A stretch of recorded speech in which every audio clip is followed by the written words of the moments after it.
ನನ್ನ ಹೆಸರು ಬಂದ್ಬಿಟ್ಟು ಬಸವರಾಜ್ ಬೇವೂರ್. ನಾನು ಇಂಜಿನಿಯರಿಂಗ್ ಕಂಪ್ಲೀಟ್ ಮಾಡಿದ್ದು Tontadarya college of engineering Gadag. ನಂದು ಆಫ್ಟರ್ ಮೈ ಗ್ರಾಜುಯೇಷನ್ ನನ್ನ ಸ್ಕಿಲ್ಸ್ನ ಎಂಬೆಡೆಡ್ ಸಿಸ್ಟಮಲ್ಲಿ ಇಂಪ್ರೂವ್ ಮಾಡ್ಕೋಬೇಕಂತ ನನಗೆ ತುಂಬ ಇಂಟ್ರೆಸ್ಟ್ ಇತ್ತು. ಅದಾದಮೇಲೆ ನಾನು ನಮ್ಮ ಸೀನಿಯರ್ಸ್ನ ಅಪ್ರೋಚ್ ಮಾಡಿದೆ. ಯಾವುದು ಬೆಸ್ಟ್ ಇನ್ಸ್ಟಿಟ್ಯೂಟ್ ಇದೆ ಬೆಂಗಳೂರು ಒಳಗಡೆ, ಯಾವುದು ಚೆನ್ನಾಗಿರೋ ಇನ್ಸ್ಟಿಟ್ಯೂಟ್ ಇದೆ ಎಂಬೆಡೆಡ್ ಸಿಸ್ಟಮಲ್ಲಿ ಮಾಡ್ಬೇಕಂದ್ರೆ ಅಂತ ಕೇಳಿದೆ. ಆವಾಗ ನನಗೆ ಒಂದಿಷ್ಟು ಜನ ಸೀನಿಯರ್ಸು ಎಮಾಕ್ಸಿ ಬಗ್ಗೆ ಹೇಳ್ಕೊಟ್ರು. ಆಮೇಲೆ ನಾನು ಬಂದು ಇಲ್ಲೆಲ್ಲ ವಿಚಾರಿಸಿ ಇಲ್ಲೆಲ್ಲ ಕೇಳಿದ ಮೇಲೆ ನನಗೆ ಒಂದು ಪ್ರಾಪರ್ ಡಿಸಿಷನ್ ಬಂತು. ಇಲ್ಲಿ ನನ್ನ ಕರಿಯರ್ ಸ್ಟಾರ್ಟ್ ಮಾಡಿದ್ರೆ ನಾನು ಡೆಫಿನೆಟ್ಲಿ ಪ್ಲೇಸ್ ಆಗ್ತೀನಿ ಅಂತ ನಂಗೆ ಅನಿಸ್ತು. ಸೊ ಅದಕ್ಕೆ ನಾನು ಇಲ್ಲಿ ಜಾಯ್ನ್ ಆದೆ.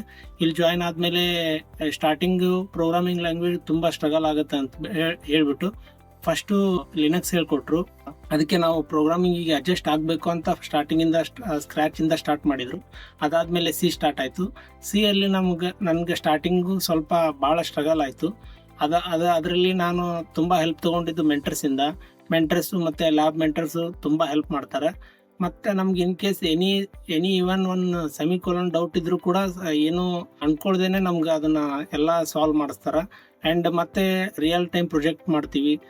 ಮೈಕ್ರೋ ಕಂಟ್ರೋಲರ್ ಮೇಲೆ ರಿಯಲ್ ಟೈಮ್ ಪ್ರೊಜೆಕ್ಟ್ ಮಾಡ್ತೀವಿ, ಒಳ್ಳೆ ಸಿ ಮೇಲೆ ಪ್ರೊಜೆಕ್ಟ್ ಮಾಡ್ತೀವಿ, ಡಾಟಾ ಸ್ಟ್ರಕ್ಚರ್ ಮೇಲೆ ಪ್ರೊಜೆಕ್ಟ್ ಮಾಡ್ತೀವಿ. ಮತ್ತು ಲಿನಕ್ಸ್ ಇಂಟರ್ನಲ್ಸ್ ಒಂದಿಷ್ಟು ದೊಡ್ಡ ಕಂಪ್ನಿಯಲ್ಲಿ ಲಿನಕ್ಸ್ ಇಂಟರ್ನಲ್ ಜಾಸ್ತಿ ಕೇಳ್ತಾರೆ. ಸೊ ಲಿನಕ್ಸ್ ಇಂಟರ್ನಲ್ಸ್ ಕೂಡ ತುಂಬ ಚೆನ್ನಾಗಿ ಕವರ್ ಮಾಡಿಕೊಟ್ರು. ಅದಾದಮೇಲೆ ನಾನು ಎಲ್ರಿಗೂ ಹೇಳೋದಂದರೆ, ನೀವೇನಾದರೂ ನಿಮ್ಮ ಕರಿಯರ್ ಎಂಬೆಡೆಡ್ ಸಿಸ್ಟಮಲ್ಲಿ ಎಂಬೆಡೆಡ್ ಸಾಫ್ಟ್ವೇರಲ್ಲಿ ನಿಮ್ಮ ಕರಿಯರ್ ಸ್ಟಾರ್ಟ್ ಮಾಡಬೇಕಂದ್ರೆ I highly recommend to join the Emertxe information technology.